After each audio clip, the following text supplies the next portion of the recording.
तो आखिर जिस बात का डर था वो हो ही गया।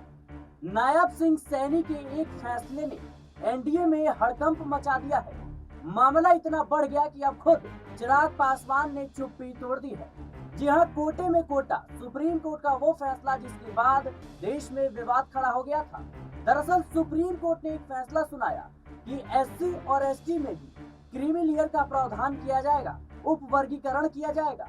लेकिन इस फैसले के खिलाफत करते हुए विपक्ष के तमाम दल नजर आए। इसके साथ ही एनडीए के कई दलों ने इसका विरोध किया और चिराग पासवान उस शख्स थे जिन्होंने प्रधानमंत्री नरेंद्र मोदी के साथ रहते हुए भी खुले तौर पर उन्होंने आंख दिखाई थी और कह दिया था कि प्रधानमंत्री को इस पर चिंतन मंथन करना पड़ेगा। मामला इतना बढ़ गया कि प्रधानमंत्री ने खुद अपने तमाम एससी और एसटी वर्ग के नेताओं के साथ बैठक की और ये भरोसा जताया कि ये फैसला हम लागू नहीं होने देंगे। लेकिन तीसरी बार सत्ता में आने के बाद भारतीय जनता पार्टी ने जिस तरीके से हरियाणा में पहले ही बैठक में फैसला लिया है कि ये जो फैसला है, ये जो प्रावधान है, इसे हरियाणा में लागू किया जाएगा, लेकिन चिराग पासवान ने खुले तौर पर इसका विरोध कर दिया है और कहा है कि लोक जनशक्ति पार्टी रामविलास कभी भी इसका समर्थन नहीं करती है। तो कहीं न कहीं अब इस फैसले के बाद एनडीए में फूट पड़ती हुई नजर आ सकती है। वैसे ही झारखंड और महाराष्ट्र में सीट बंटवारे को लेकर के एनडीए में विवाद छिड़ा हुआ है। उधर उत्तर प्रदेश में देखा जाए तो संजय निषाद ने खुले तौर पर बगावती तेवर दिखाई है, लेकिन जिस तरीके से चिराग पासवान ने आरक्षण को लेकर चुप्पी तोड़ी है, अब कहीं न कहीं एनडीए में एक नया विवाद देखने को मिल सकता है। और ये विवाद ऐसे समय पर है जब देश के कई राज्यों में विधानसभा चुनाव की तैयारियां हैं, विधानसभा चुनाव शुरू होने वाले हैं। लेकिन बातचीत करेंगे कि आखिर चिराग पासवान के मन में चल क्या रहा है। या चिराग पासवान ने जिस तरीके से बयान दिया था कि मैं किसी भी गठबंधन में रहूं, किसी भी पद पर रहूं, लेकिन जरूरत पड़ी तो मैं पद को लात मार दूंगा, तो क्या वो समय आने की शुरुआत हो चुकी है? क्या चिराग पासवान अब भारतीय जनता पार्टी से बगावत कर लेंगे? करेंगे इस पर बात। पहले आपको वीडियो दिखाते हैं कि चिराग पासवान ने मीडिया से बातचीत करते हुए क्या कुछ कहा। देखिए, भारत का संघीय ढांचा है, राज्य सरकारों के पास भी अपने अधिकार हैं, पर जहां तक रही बात इस विषय की, पहले ही लोक जनशक्ति पार्टी रामविलास इस बात को स्पष्ट कर चुकी है कि हमारी पार्टी की नीति इस सोच को लेकर एकदम स्पष्ट है। हम लोग नहीं समर्थन करते हैं इस बात का। मुझे लगता है जाति की नहीं, जमात की बात होनी चाहिए। और ख़ास तौर पर जब आप अनुसूचित जाति का जब आप जिक्र करते हैं जिसका आधार छुआछूत रहा है, अनटचेबिलिटी रहा है, जब तक ये मानसिकता कुछ ऐसे असामाजिक तत्वों की जो आज भी छुआछूत के आधार पर भेदभाव की भावना रखते हैं, ऐसे में फर्दर बाइफर्केशन, सब क्लासिफिकेशन अगर इस तरीके से अगर होता है तो इससे कहीं ना कहीं जो हक हैं, जो अधिकार हैं इस पूरी जमात के, अनुसूचित जाति के, उसमें कहीं ना कहीं बाधाएं और ज़्यादा बढ़ेंगी, परेशानियां और ज़्यादा बढ़ेंगी।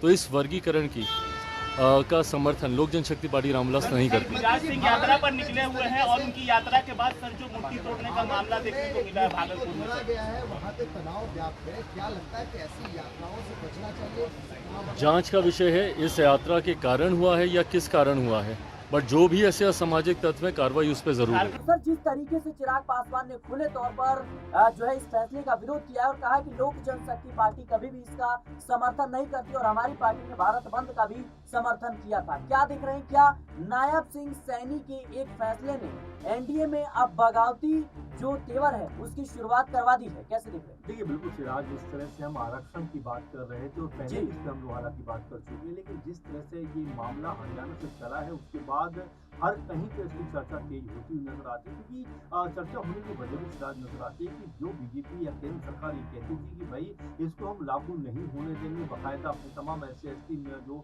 उनके एमपी उनको बुलाकर बात करती है। चिराग पासवान ने जो सजेशन दिया था उसके ऊपर भी मंथन करने के बाद कहते हैं कि भाई आप निश्चित रहिए, ये हम लागू नहीं करेंगे। तो जैसे हरियाणा के अंदर बीजेपी सत्ता में आती है तीसरी बार, वहां पर उनका पहला ही ऐलान जो होता है वो ये होता है कि भाई कोटा के अंदर जो कोटा है, यानी सैनिक कोटे के अंदर जो कोटा करने का प्रावधान है, जो वर्गीकरण करने का प्रावधान है, यानी कि जिस जिन जातियों को एक तरीके से अभी तक आरक्षण का उतना लाभ नहीं मिला है, उनको भी हम लाभ दिलाना चाहते हैं। इसीलिए हम 10% का कह सकते हैं कि जो आरक्षण है वो दोनों तरफ बांटते हैं, यानी कि एक ऐसी जातियां जिनको अभी तक आरक्षण उतना लाभ नहीं मिला है उनको भी 10%, और जो अब तक लाभ लेती चली आ रही है ज्यादातर उनको भी 10% दे दिया, यानी कि कम से कम 10% भी अगर ऐसी जातियों को मिलता है जिन्हें अब तक उतना लाभ नहीं मिला है, तो कहीं ना कहीं हम उनका भला करते हुए नजर आएंगे। लेकिन अब यहाँ पर सवाल ये उठता है कि क्या वाकई में बीजेपी ने अब ये तय कर लिया है कि भाई हम आरक्षण को एक तरीके से प्रारूप सुप्रीम कोर्ट की तरफ से निकल कर सामने आया उसको हम लागू करवाएंगे, जबकि उससे पहले वो कह रहे थे कि वे लागू नहीं करवाएंगे। तो आपस में कह सकते हैं कि मतभेद उभर के सामने आ सकते हैं। केंद्र और राज्य सरकार जो हरियाणा की खुद बीजेपी की है, एक बात। दूसरी बात, अगर हम अब इसको लेकर अगर हम जिस तरह से आपने वीडियो भी दिखाया और बात भी कर रहे हैं कि चिराग पासवान जिस तरह से जब ये मामला सामने आया था, सबसे मुखर अगर एनडीए में कोई थे तो वो चिराग पासवान थे, और बकायदा उन्होंने 21 अगस्त को जो प्रोटेस्ट हुआ था उसमें आप कह सकते हैं कि उनका समर्थन किया था, साथ दिया था, ये बताया था कि भाई इसका वाकई में बहुत निगेटिव असर समाज के ऊपर पड़ता हुआ नजर आएगा। उन्होंने साथ ही जो आरक्षण की भूमिका है उसके बारे में बताया कि आरक्षण का जो मुख्य जो कह सकते हैं कि मामला है वो ये है कि आरक्षण उन लोगों को दिया गया है जो वाकई आर्थिक तौर पर नहीं बल्कि सामाजिक तौर पर पिछड़े हुए हैं, जिनका समाज में कोई बहुत कह सकते हैं कि तालमेल नहीं है, छुआछूत है, तमाम चीजें हैं, यानी कि समानता लाने के लिए आरक्षण दिया गया। लेकिन आप जिस तरह से आर्थिक चीजों से जोड़ रहे हैं वो कहीं ना कहीं समाज का एक ताना बाना खराब करने का प्रयास कर रहा है।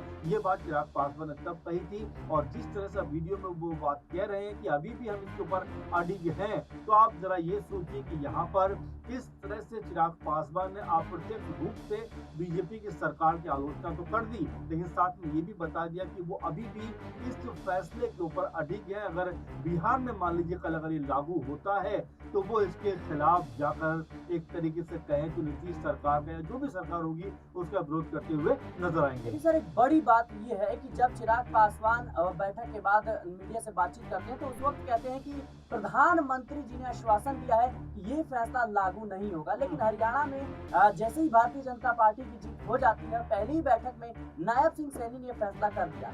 लेकिन चिराग पासवान का वो बयान जो उन्होंने हाल ही में दिया था कि मैं जरूरत पड़ने पर किसी भी मंत्री पद को लात मार दूंगा, किसी भी गठबंधन में रहूं, वो मायने नहीं रखता, मेरे लिए पद मायने नहीं रखता। तो क्या बीजेपी ने जो ये फैसला लागू किया है एक एक्सपेरिमेंट के तौर पर देखा जा रहा है कि अगर हरियाणा में ये सफल रहता है तो फिर तमाम और भी राज्यों में इसे लागू किया जाएगा। तो इसको देखते हुए चिराग पासवान कोई बड़ी कह सकते हैं कि बगावत करते हुए नजर आएंगे, कोई बड़ा कदम उठाते हुए नजर आएंगे। पहली बात तो उन्होंने ये बात भी कही इसी वीडियो में कि ये राज्य का अपना अपना मामला होता है, लेकिन उन्होंने स्पष्ट कहा है कि वो इससे सहमत नहीं है, जिससे संतुष्ट नहीं है, और जो रुख उनका पहले था वो आज भी रहने वाला। जैसे मैंने आपसे कहा कि मान लीजिए बिहार में ये लागू होता है या लागू करने का प्रयास किया जाता है तो इसके खिलाफ जो है वो चिराग पासवान उतर सकते हैं। इसका मतलब ये है कि वो एनडीए से बड़ी बगावत कर सकते हैं। आप देखिए जिस तरह से जीतनराम मांझी ने ये बात कही थी कि हाँ भी वर्गीकरण होना चाहिए, इससे जो समुदाय छूट गए उनको लाभ मिलना चाहिए, लेकिन जैसे ही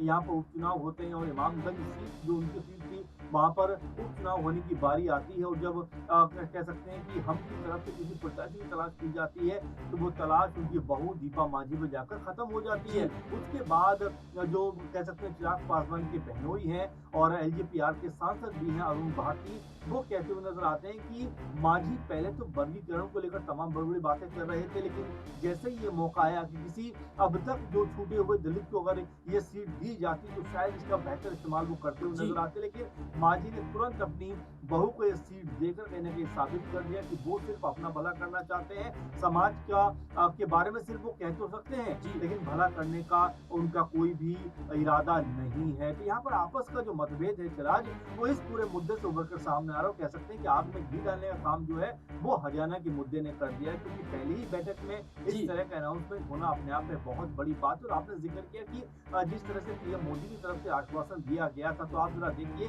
कि जब हरियाणा के अंदर शपथ शपथ ग्रहण समारोह हो जी। रहा था तो उस वक्त बड़े बड़े नेता मंच के ऊपर मौजूद थे, बिल्कुल। चाहे वो अमित शाह की बात करें, चाहे नरेंद्र मोदी जी की बात करें या जेपी नड्डा, तमाम बड़े बड़े नेता मौजूद थे। उसके अगले ही दिन इतना बड़ा ऐलान करना, इतना बड़ा फैसला करना कई तरह की चीजों की तरफ इशारा करता है कि यहाँ पर बीजेपी की मंशा अपने राज्यों से इसको लागू करवाने सर, की है। एक जी। सवाल मैं आपसे पूछना चाहूंगा कि नायब सिंह सैनी भले ही मुख्यमंत्री हो, जी लेकिन मुझे नहीं लगता कि वो फैसला उनका होगा। जाहिर जी। सी बात है, पार्टी ने इस पर चिंतन मंथन किया होगा जी। और तब उन्हें आला कमान ने आदेश दिया होगा कि इस तरह का आप जो है प्रावधान लाइए। जी। लेकिन जी, जी। ऐसे समय पर ये फैसला लागू करना जब कई राज्यों में आपकी गठबंधन में खटपट की स्थिति हो और पार्टी की जो कहीं ना कहीं दुर्दशा जो है वो खराब होती हुई जी। नजर आए और पार्टी में फूट पड़ती हुई नजर आए, ऐसे समय पर ये फैसला लागू करना, क्या ये गठबंधन में एक बगावती कह सकते हैं बगावत की शुरुआत करने जैसा नहीं? देखिए बिल्कुल मुझे भी ऐसा लगता है कि बीजेपी ने शायद इसको लागू करने में बहुत जल्दबाजी कर दी। जी। खासकर हरियाणा में जहाँ पर अभी भी सरकार बनी है, तुरंत इस फैसले का सामने आना कई तरह की चीजों की तरफ इशारा जी। करता है। क्योंकि देखिए अगर हम हरियाणा को भी देखें तो 20-22% के आसपास वहाँ पर जो दलित समुदाय है जी। वो नजर आते हैं। मायावती चुनाव लड़कर वहां से आ रही है और खुद मायावती ने भी उसको एक तरीके से गलत बताया कि भाई ऐसा करके आप दलितों के बीच में लड़ाई करवाने का काम कर रहे हैं, दलितों के बीच में मनमुटाव कराने का काम कर रहे जी। हैं और दलितों को लड़ाकर कहीं ना कहीं बीजेपी अपनी चुनावी और राजनीति रोटियां जो है वो सीखना चाहती है। अब आपने बाकी राज्यों का जिक्र किया था इसमें, जी। तो आप देखिए कि महाराष्ट्र में आप देखेंगे कि रामदास अठावले ने इसको लेकर लगातार अपना रुख स्पष्ट किया था कि ये कहीं से भी कह सकते हैं कि लागू करवाने के योग्य नहीं है। उन्होंने भी दरख्वास्त की थी कि इसको लागू ना जी, करवाया जाए। महाराष्ट्र में देखिए तो कह सकते हैं कि 20 तारीख को आई थिंक चुनाव है नवंबर में और यहाँ पर इसका क्या असर पड़ता हुआ नजर आएगा, इसको लेकर देखने वाली बात होने वाली। क्योंकि जब राहुल गांधी, अखिलेश यादव, के उद्धव ठाकरे और तमाम बड़े बड़े लीडर जब जी। इसके ऊपर कह सकते हैं कि जब भाषणबाजी करेंगे और चुनाव का माहौल बनाते हुए नजर आएंगे तो मुझे ऐसा लगता है कि आपका मुद्दा वहां पर भी उठता हुआ नजर आएगा। लेकिन हाँ, ये आप मानकर चलिए कि जिस तरह से हरियाणा में इस तरीके इस चीज को लागू करने का ऐलान किया गया, जी। फैसला किया गया, वो बाकी राज्यों तक इसकी धमक जरूर पहुंचाएगा। और यहाँ पर जो बीजेपी अब तक बहुत पावरफुल थी, ताकतवर थी, जिस तरह से 2024 के बाद ताकत कमजोर हुई है, लगातार देखा जा रहा है कि उनके नेताओं की भी आपस में मनमुटाव खबरें आ रही हैं। ऐसे में जो सहयोगी दल हैं, आप देखिए चाहे उत्तर प्रदेश की अगर बात जी। करें तो यहाँ पर चाहे वो जयंत चौधरी हो, चाहे वो अनुप्रिया पटेल हो, संजय निषाद हो, इसके अलावा कह सकते हैं राजा भैया हो, तमाम ऐसे लोग हैं जो लगातार अब बीजेपी से खफा दिखाई पड़ रहे हैं। जी, तो ये बिल्कुल। मानकर चला जा रहा है सिराज की बीजेपी के लिए हालत जो है उसमें बेहतर नहीं है। जी बिल्कुल दर्शकों, जिस तरीके से अब पहले ही बैठक में नायब सिंह सैनी ने जो ये फैसला लिया है, इसका विरोध खुलकर चिराग पासवान ने कर दिया है और जाहिर सी बात है, समय को देखते हुए ये फैसला गलत भी और बीजेपी पर भारी भी पड़ सकता है, क्योंकि कई राज्यों में विधानसभा के चुनाव हैं और जिस तरीके से चिराग पासवान ने खुले तौर पर इसका विरोध किया है और हाल ही में उन्होंने बयान भी दिया था कि जरूरत पड़ने पर मैं मंत्री पद को लात मार दूंगा, ये अपने आप में एक बड़ा बयान है। और जाहिर सी बात है कि दलितों की राजनीति चिराग पासवान करते हैं, उनकी खुद की एक रणनीति है, खुद की उनकी पार्टी है, भले ही वो एनडीए के साथ है, लेकिन इस तरह के अगर फैसले भारतीय जनता पार्टी की तरफ से लिए जाते हैं तो चिराग पासवान निश्चित तौर पर कुछ बड़ा कदम उठाते हुए नजर आ सकते हैं। फिलहाल देखना होगा इस फैसले को लेकर अब एनडीए में किस तरीके से जो खटपट है वो बनती हुई नजर आएगी और किस तरीके से अब इसका चुनाव पर असर देखने को मिलेगा। फिलहाल के लिए इस रिपोर्ट में इतना ही। देश और दुनिया की तमाम खबरों के लिए बने रहे नेक्स्ट टाइम पॉलिटिकल बाइट।